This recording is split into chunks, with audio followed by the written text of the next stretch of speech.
Paranormal in Pennsylvania may discuss topics such as suicide, murder, and other potentially upsetting things. Listener discretion is advised. Hello, and welcome to Paranormal in Pennsylvania, where we discuss history and hauntings. Today's story takes us up to Lake Erie. I'm Sarah. And I'm Erica. Let's get into it.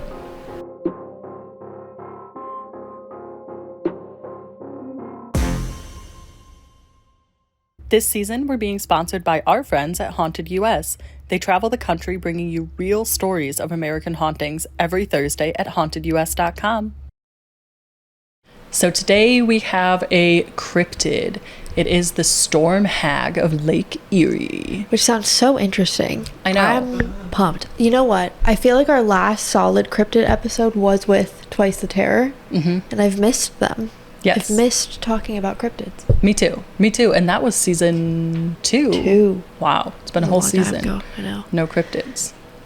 That's crazy. We did, to be fair, we covered like 6 cryptids in that episode with Twice the Terror. Yeah. We got our fair share of cryptids out in one episode. You know what I mean? Right. And then we had aliens in another one. Yeah, that's fair. But this one is really cool. And whenever I hear storm hag, I can't help but think of D&D. Yes. Because like hag as the race, it's funny. Yes. It's funny.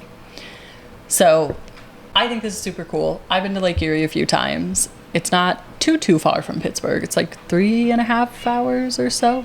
But I'll start with the paranormal story chronologically. Because like the history and the hauntings are tied together.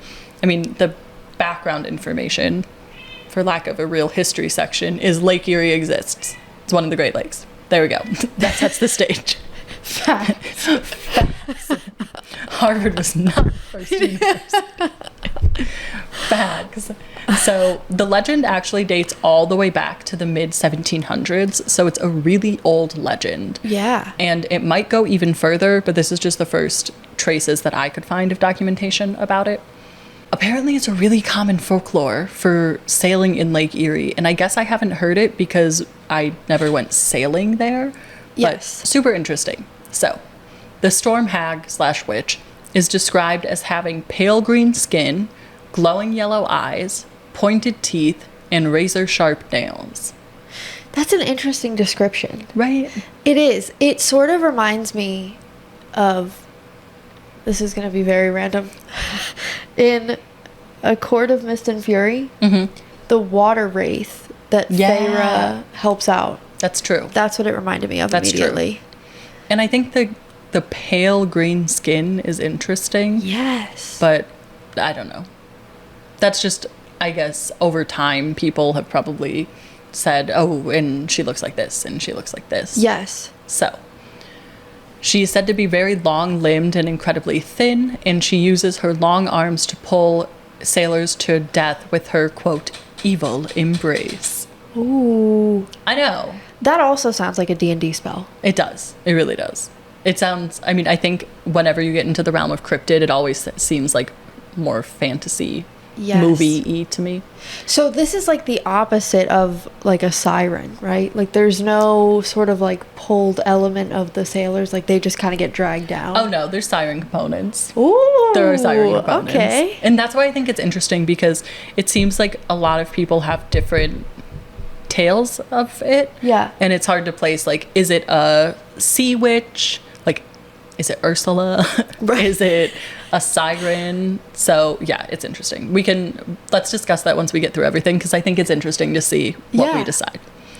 She is not only claimed to physically pull them, but again, like you said, lure them with a song that goes, "Come into the water, love, dance beneath the waves, where dwell the bones of sailor lads inside my saffron cave."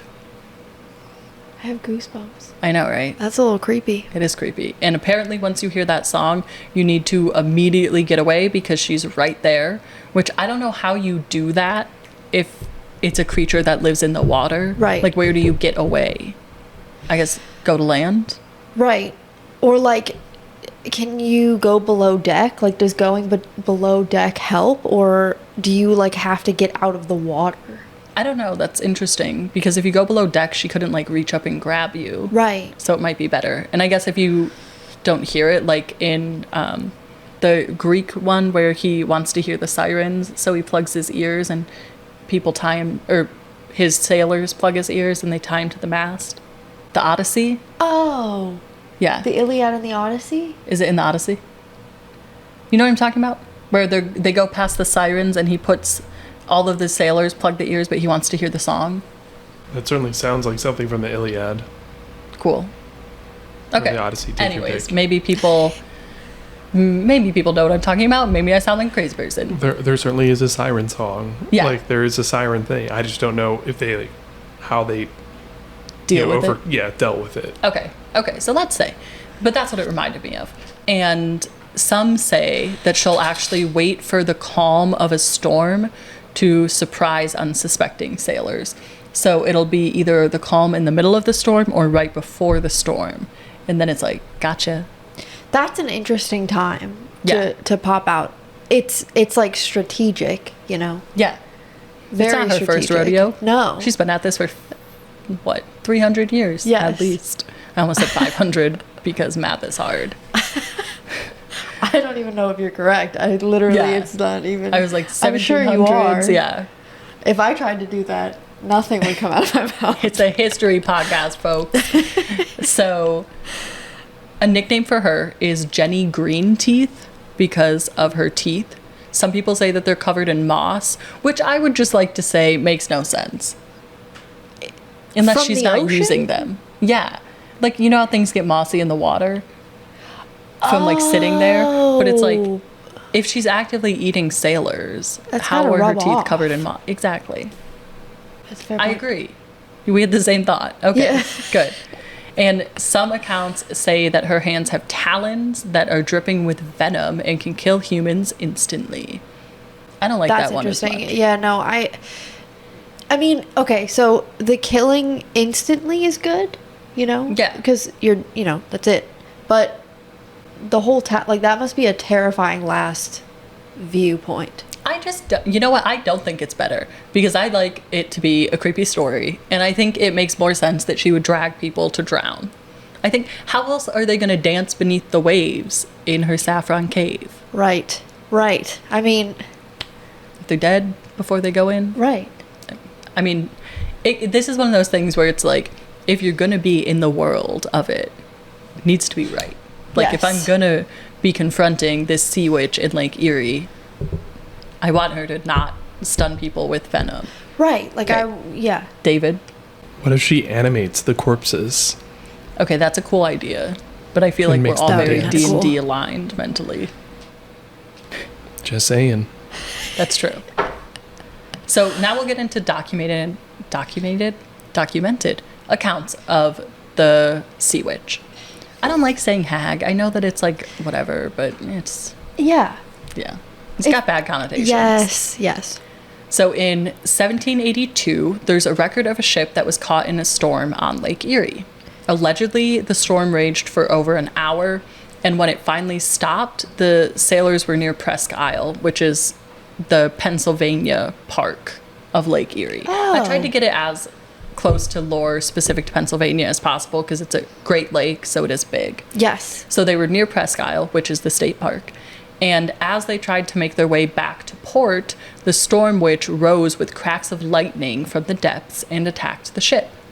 People on the shore allegedly could hear the anguished sailors and see them as the ship sunk beneath the waves. And some accounts said that they did see arms reaching out and pulling them down, which almost sounds like a kraken to me. Yes. Okay.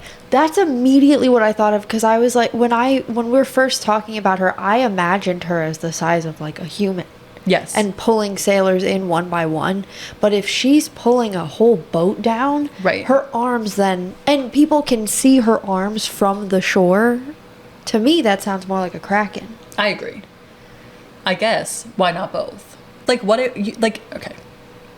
Everybody listening to this is going to be like, who is this person relating a Disney movie to this cryptid? Hear me out.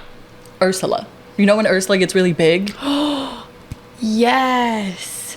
That's definitely a possibility.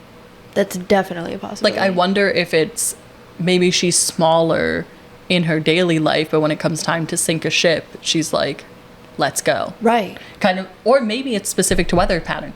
Maybe people think she creates the storm, but the storm creates her. Like a werewolf. Yes. Yeah. Like as it comes, she gets bigger. Yeah. That's really cool. That could be, it could be. It's a cool theory. Hi, listeners. We're so excited to tell you about our partnership with Haunted US. Haunted US is an online publication that brings you credible articles on the history and specific paranormal claims of haunted locations across the country. We've even used them to research some of our episodes. Visit hauntedus.com for new haunted places every Thursday. So there are many accounts of people going missing on the lake. One specific example dates back to 1942, and the Clevco was the name of the ship. It was an oil tanker, and the Admiral was the boat that was pulling the oil tanker. So all of a sudden, a strange snowstorm appeared, and the Admiral disappeared. And remember, it's pulling the tanker, but the tow line connecting them was actually coming from under the water, but it seemed as if the boat was still moving forward. So, like, pulling the Clevco towards the water. Right. If that description makes sense. And so it was like it was caught on something was pulling it, maybe something or someone was dragging it. And so the Clevco sent out a distress signal, but it was not being aided. It was like the signal wasn't getting through, no one was coming to help. So eventually it was found 15 miles away from the location of the distress signal, which I think is not unheard of, because if it was in the middle of a snowstorm. But the ship and crew were never found, no bodies or anything, and it's been 82 years. That or not to the ship. me, not the ship. Yeah. The Admiral ship. The Admiral ship was never found. Oh, so the whole ship was missing. Yeah, like the towing ship was and has never been found, and none of the crew from the Clevco or the Admiral were found. See, that is really interesting to me and sort of, in my mind, spark something paranormal, because I agree with you. 15 miles when we're talking about waves and water is not a ton, to be honest. I mean, I feel like things get pushed out very quickly. But for that to have gotten pushed, I mean, were these ships sort of the same size? I don't think so. I think the oil tanker was bigger and the Admiral was like a tugboat. Okay. And so to me, it makes sense that the tugboat sunk. Okay. And that makes sense. But the fact that no one's ever found it and no one's ever found the crew, I agree. It must be paranormal. Yes. Yeah, because even with the difference in sizes, I don't think it would have gone that far. It might have gone a little bit further, but not extensively, to the point where we haven't seen anything for 82 years. Right. And no bodies.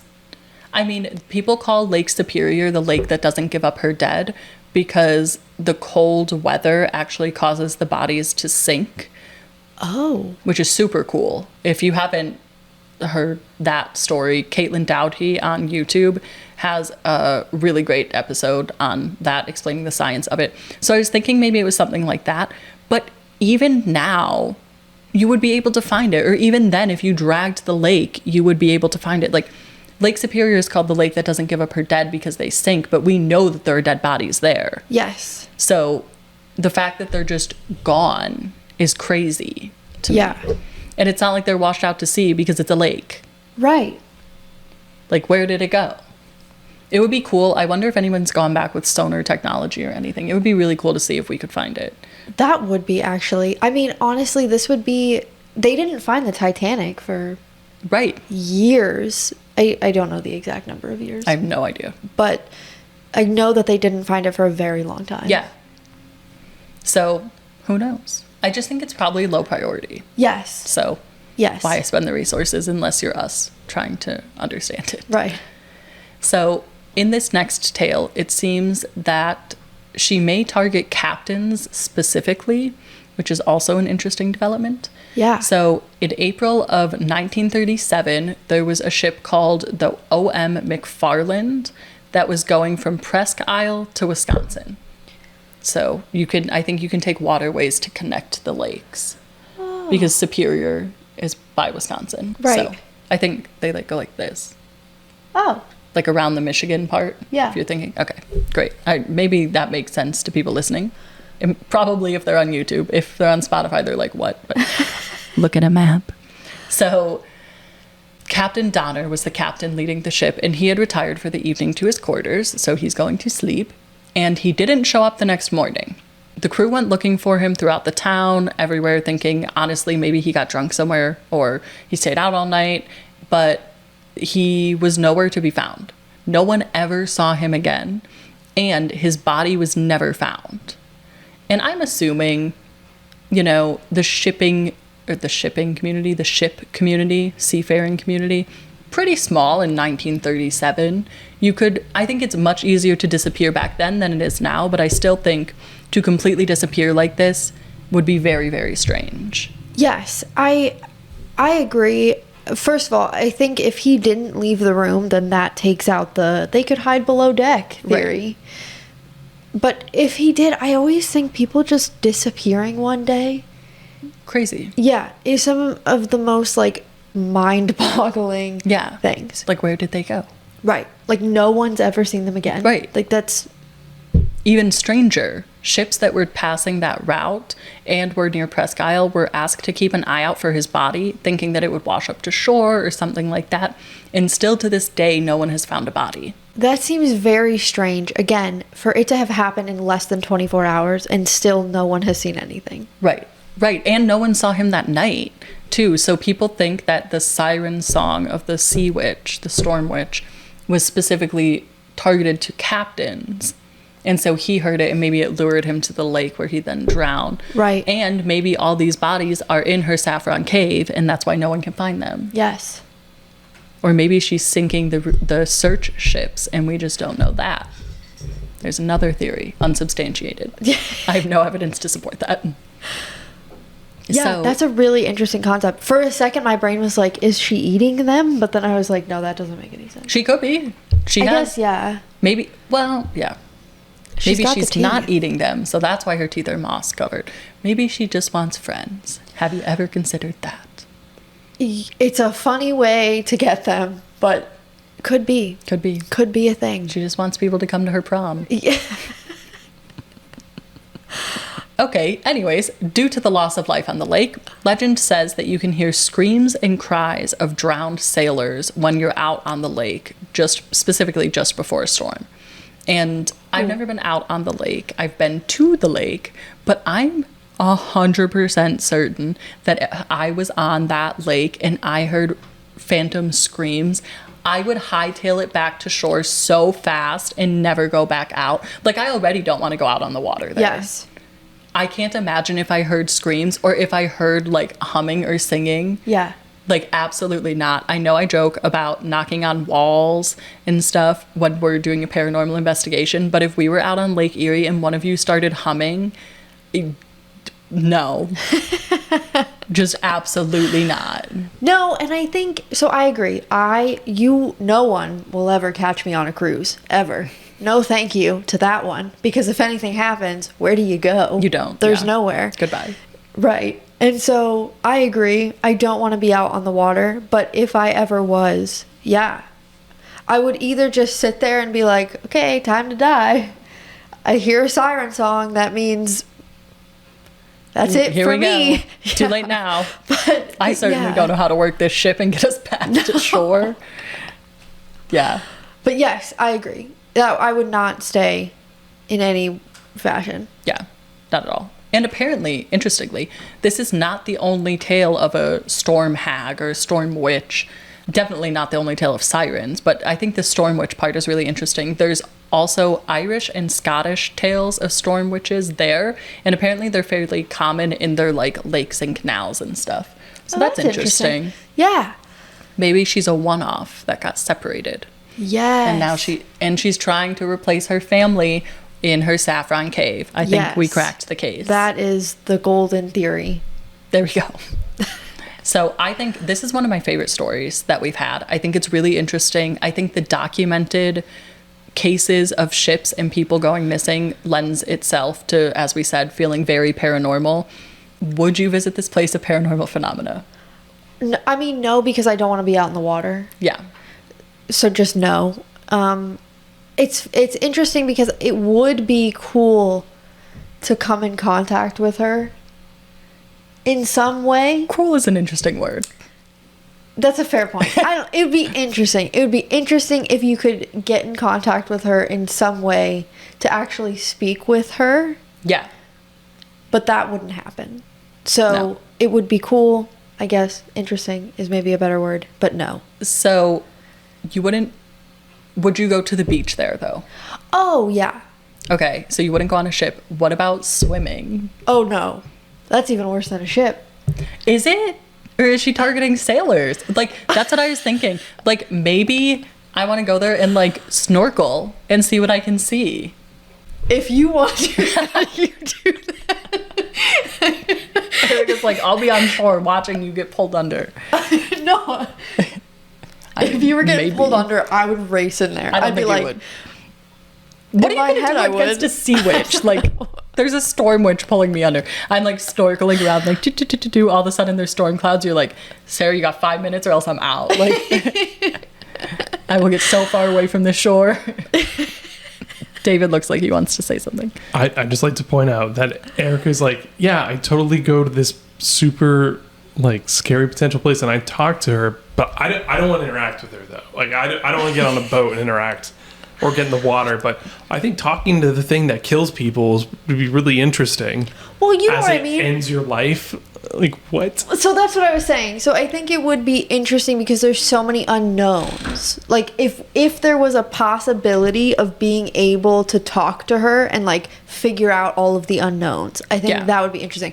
But no, I wouldn't go onto a ship because I would never want to actually come in contact with her. Yeah. You know what I'm saying? It's like if you could phone a friend. Yeah.